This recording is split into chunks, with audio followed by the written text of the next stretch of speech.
പോലീസിലെ എക്സൈസിലെ സാറുമാരെ, നിങ്ങളുടെ ഈ വീരകഥകളുണ്ടല്ലോ, ഈ മാസം 2500 കേസ് രജിസ്റ്റർ ചെയ്തു, 3000 കേസ് രജിസ്റ്റർ ചെയ്തു, അതുപോലെ 1500 പേരെ അറസ്റ്റ് ചെയ്തു, കഴിഞ്ഞ മാസത്തെക്കാട്ടിലും 500 കൂടുതൽ, 1000 കൂടുതലാന്നൊക്കെയുള്ള ഇതൊക്കെയുണ്ടല്ലോ, ശരിക്കും പറഞ്ഞാൽ സെൽഫ് ഗോളാണ്.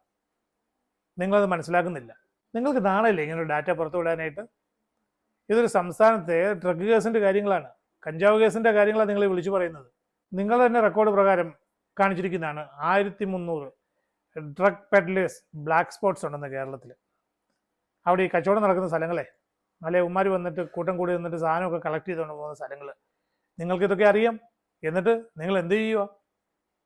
നിങ്ങൾ ഈ 2500 3000 കേസ് പിടിച്ചെന്ന് പറയുമ്പോഴത്തേക്ക് ഞാൻ തിരിച്ചൊരു ചോദ്യം അങ്ങോട്ട് ചോദിക്കുക. കഴിഞ്ഞ വർഷവും കുറേ ഉണ്ടായിരുന്നു, അതിനു മുമ്പുള്ള വർഷങ്ങളിലൊക്കെ നിങ്ങൾ എന്തെടുക്കുമായിരുന്നു? ഇവിടെ ഡ്രഗ്സ് വരുന്നത് കുറവായിരുന്നോ? നിങ്ങളെന്താ കേസൊന്നും പിടിക്കാതിരുന്നത്? പേരിന് അവിടെ എവിടെയെങ്കിലും പോയിട്ട് ആരെങ്കിലുമൊക്കെ ഇൻഫർമേഷൻ തന്നാൽ ഒറ്റിക്കഴിഞ്ഞാൽ ആ കേസ് പിടിക്കും, അല്ലെങ്കിൽ നിങ്ങളൊക്കെ ഓഫീസിൽ ചുമ്മാ ഇരിക്കും. ഇതല്ലേ നിങ്ങളുടെ പരിപാടി? ഇനി തറ രാഷ്ട്രീയ കളി. ഏതെങ്കിലും ഒരു വിദ്യാർത്ഥി യൂണിയനിൽപ്പെട്ട ഒരു പയ്യൻ, അവനെ ഇതുപോലെ ഏതെങ്കിലും ഒരു ഡ്രഗ് കേസുമായിട്ട് ഏതെങ്കിലും ഒരു കേസിലൊക്കെ പെട്ട് അവനെ പിടിച്ചു കഴിഞ്ഞാൽ മറ്റേ 2 പാർട്ടിക്കാരുടെ ചെണ്ടയും കൊട്ടിക്കൊണ്ടങ്ങ് ഇറങ്ങും വിളംബരം ചെയ്യാനായിട്ട്. SFIക്കാരനെ പിടിച്ചോ, അല്ല തിരിച്ച് KSUക്കാരനെ പിടിച്ചോ, ഇങ്ങനെ എന്തെങ്കിലുമൊക്കെ പറഞ്ഞുകൊണ്ട്, അല്ല BJP പിടിച്ചോ എന്നൊക്കെ പറഞ്ഞങ്ങ് ഇറങ്ങും രാഷ്ട്രീയ വൈരാഗ്യം തീർക്കാനായിട്ട്. ആ ചെറുക്കൻ്റെ ഭാവി കളയും, അതുറപ്പ്. പരസ്പരം ചളിവാരി എറിയൽ. ഇന്നിതാ കളമശ്ശേരി പോളിടെക്നിക്കിൽ ഈ പറഞ്ഞ റെയ്ഡുണ്ടായി. ആദ്യം SFI അനുഭാവികളായിട്ടുള്ള, അല്ലെ SFI നേതാക്കന്മാരായിട്ടുള്ള 2 പേരെ പിടിച്ചു. അവരുടെ കയ്യിലെന്തോ ചെറിയ അളവിൽ കഞ്ചാവ് ഉണ്ടായിരുന്നു പറഞ്ഞു. അത് കഴിഞ്ഞ് കുറച്ച് കഴിഞ്ഞപ്പോഴാണ് പോലീസ് ബാക്കി വിവരം പുറത്തു വിട്ടത്.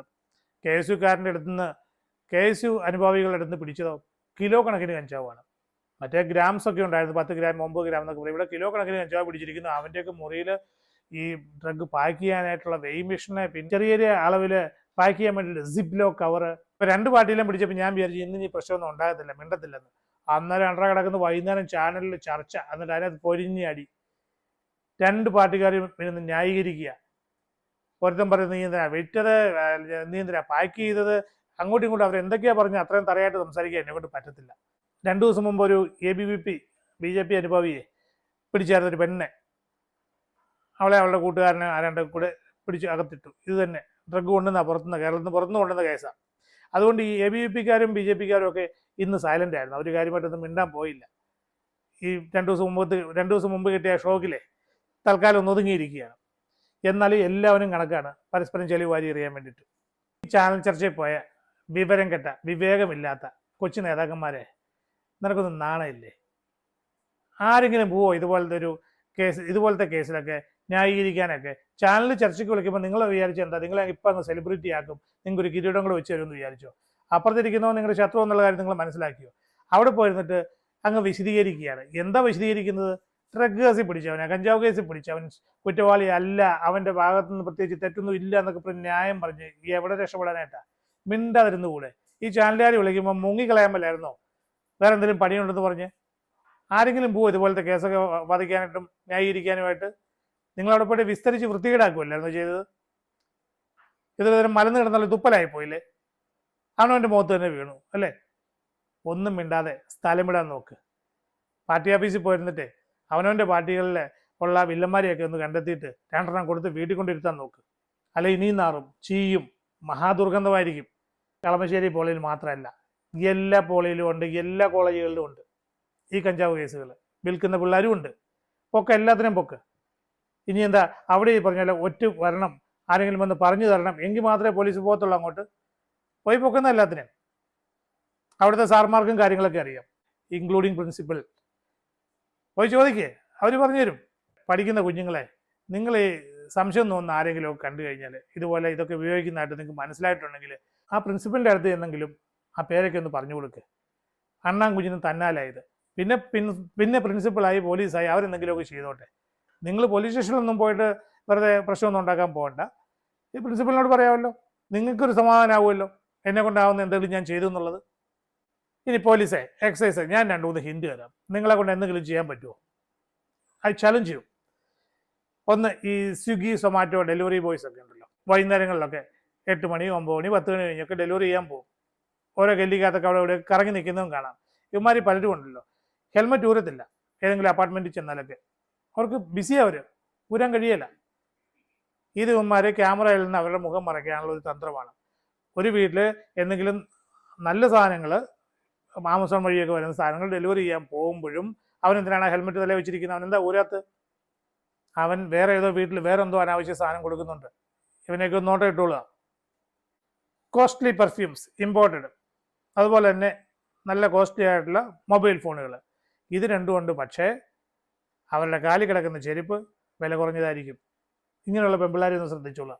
ഇവർക്കും ചില ഗൂഢ ഉദ്ദേശങ്ങളൊക്കെ ഉണ്ട്, അത്ര നല്ലവരല്ല.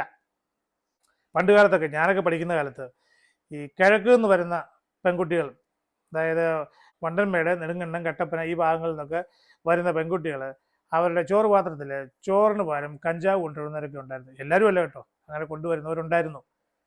അവരുടെ ആരെ കൊടുത്തു വിടുന്നറിയോ? അവരുടെ തന്നെ അപ്പനും അമ്മയും. അവർക്ക് അവിടെ കൃഷിയാണ്, 1 ഏക്കറിലും 2 ഏക്കറിലൊക്കെ സ്വന്തമായിട്ട് കൃഷിയുണ്ട്. ഇത് എവിടെയെങ്കിലും ഈ കോട്ടയത്തും തൊടുപുഴയിലും പാലാലും കൊണ്ട് വിൽക്കണം. സ്വന്തം പെമ്മക്കളുടെ കയ്യിലാണ് കൊടുത്തു വിട്ടുകൊണ്ടിരുന്നത്. ആൺപിള്ളേരാകുമ്പോഴത്തേക്കും പോലീസ് സംശയം തോന്നി പിടിക്കാനുള്ള ചാൻസ് ഉണ്ട്. പെൺപിള്ളേരാകുമ്പോൾ അതൊന്നും ചെക്ക് ചെയ്തില്ലല്ലോ. ഇപ്പോൾ ഇത് നേരെ തിരിഞ്ഞിരിക്കുക. കാരണം ഇപ്പം നമ്മുടെ കിഴക്കൻ ഭാഗത്തൊന്നും കാര്യമായിട്ട് അങ്ങനെ കൃഷിയൊന്നും ഇല്ല, തീരെ ഇല്ലെന്നല്ല കേട്ടോ ഞാൻ പറഞ്ഞത്. പണ്ടത്തെ പോലെ വൻ കൃഷികളൊന്നും ഇപ്പം ഇല്ല. ഇപ്പോൾ എല്ലാം കേരളത്തിന് പുറത്തുനിന്നാണ് വരുന്നത്. ഇപ്പോൾ കഞ്ചാവ് വരുന്ന പുഴ എവിടെ നിന്നാണോ? ഛത്തീസ്ഗഡ്, ജാർഖണ്ഡ്, ഒറീസ, ഈ സ്റ്റേറ്റുകളിലൊക്കെ കുറേ ബാക്ക്വേർഡ് ഏരിയ ഉണ്ട്. അവിടെയുള്ള കാടുകളിലാണ് ഇപ്പോൾ ഇതിൻ്റെ കൃഷി. അവിടുന്ന് ഈ സാധനം വരുന്നു, കേരളത്തിൽ വരുന്നു, അത് എറണാകുളത്തും കോട്ടയത്തും ഒക്കെ വന്നിട്ട് ഇവിടുന്ന് കിഴക്കൻ പ്രദേശങ്ങളിലേക്ക് പോവുകയാണ്. അപ്പോൾ ഈ ചോറ് പാത്രങ്ങളൊക്കെ ഉണ്ടല്ലോ, വൈകിട്ട് പോകുമ്പോഴാണെന്ന് അറിയുന്ന ചിലരുടെയൊക്കെ. ഒന്ന് നോക്കിയോളുക. പിന്നെ പല സ്ഥലങ്ങളിലുള്ള ബേക്കറി കം കൂൾ ബാറുകൾ നമ്മൾ നോക്കുമ്പോൾ വലിയ കാര്യമായിട്ട് ഇവന്മാർക്ക് ബിസിനസ് ഒന്നുമില്ല. കുറച്ച് ബേക്കറി സാധനം പറ്റാൻ എന്താകാനാണ്. പക്ഷേ ഇവർക്കും ഉണ്ട് ആ ബേക്കറിയോട് ചേർന്ന ഒരു കൂൾ ബാർ, ഒരു 3-4 കസേരയും 2 ടേബിളും ഒക്കെ കാണും. അവിടെ ചിലരൊക്കെ ഒന്ന് സ്ഥിരമായിട്ട് അവിടെ ഇരിക്കുന്ന കാണാം. ചില പെൺപിള്ളേരും ആൺപിള്ളേരും ഒക്കെ. അവർക്ക് ചായ കുടി, കാപ്പി കുടി, ഐസ്ക്രീം കഴിക്കൽ, ഇത് മാത്രം അവരുടെ ജീവിതത്തിൽ ലക്ഷ്യമുള്ളൂ? അല്ല, ഇവർക്ക് വേറെ ചില ലക്ഷ്യങ്ങളൊക്കെ ഉണ്ട്. ഇവരെ പൊക്കണമെങ്കിൽ ഇവൻ്റെ ഈ ബേക്കറിയുടെ അടുത്തുള്ള ചെറിയ ബേക്കറിക്കാരനോ ചായക്കടക്കാരനോ ആരെങ്കിലുമൊക്കെ ഉണ്ട്. അവന്മാർ ചോദിച്ചാൽ അവർ പറഞ്ഞു തരും ഇതിനകത്ത് എന്താ നടക്കുന്നത്, അല്ലെങ്കിൽ ഇവിടെ ആരാണ് സ്ഥിരമായിട്ട് വന്നിരിക്കുന്നത്. പിന്നെ ചില ബാർ ഹോട്ടലുകളൊക്കെ ഉണ്ടല്ലോ, വലിയ വലിയ ഹോട്ടലുകൾ, അവിടെയൊക്കെ ചില ബൗൺസർമാരുണ്ട്, നല്ല ബോഡി ബിൽഡേഴ്സ് ഒക്കെ ഉണ്ട്. വാതൊക്കെ നിൽക്കുന്നതൊക്കെ അവരാണ്. ഇവന്മാർക്കൊക്കെ ചിലവിന് കൊടുക്കണമെന്നുണ്ട്. രൂപ എത്ര വേണം? 25,000 രൂപ മുതൽ 50,000 വരെയൊക്കെ ഇവന് ശമ്പളം കൊടുക്കണം, ഈ തടിമാടന്മാർക്ക്. ഇവരെന്തിനാ ഈ വാതക്കലൊക്കെ ഇങ്ങനെ നിർത്തിയിരിക്കുന്നത്? വണ്ടി പാർക്ക് ചെയ്യാനായിട്ടും അല്ലെങ്കിൽ ആ അകത്തേക്ക് പോകുന്ന ഗേറ്റിൻ്റെ അടുത്തുമൊക്കെ. എന്തിനാ എത്രയും പേരവിടെ? കാരണം അവരുടെ ആവശ്യം അവിടെ ഉണ്ട്. അതിനകത്ത് വേറെ എന്തൊക്കെയോ അനാവശ്യ കാര്യങ്ങൾ നടക്കുന്നുണ്ട്. അതൊക്കെ കൺട്രോൾ ചെയ്യണം ഇതുപോലത്തെ തടിമാടന്മാർ വേണം. അതെന്താ അവിടെ നടക്കുന്നതെന്നുള്ള പോയി കണ്ടുപിടിക്കുക എന്നുള്ള പോലീസിൻ്റെ ജോലിയാണ്. ഇത്രയൊക്കെ ഹിന്റ് പോരെ തൽക്കാലത്തേക്ക്.